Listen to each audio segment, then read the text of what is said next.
சென்னையை இந்தியாவின் விளையாட்டு தலைநகரமாக மாற்ற அமைச்சர் உதயநிதி ஸ்டாலின் நடவடிக்கை எடுத்து வருகிறார் என்று அமைச்சர் மையநாதன் பாராட்டியுள்ளார்.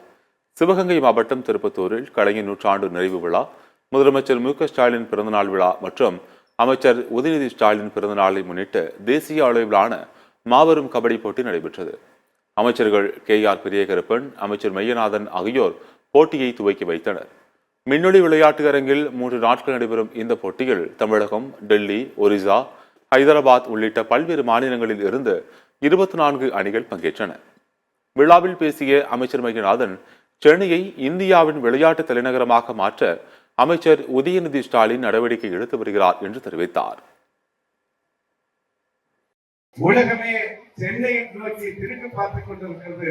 அந்த அடிப்படையில் தமிழக முதலமைச்சருடைய அமைச்சரவையில் நமது இளம் தலைவர் அவர்கள் இன்றைக்கு இந்தியாவில் இருக்கின்ற பல்வேறு மாநிலங்களில் தமிழ்நாட்டை, சென்னையை விளையாட்டு தலைநகரமாக மாற்றியிருக்கிறார்.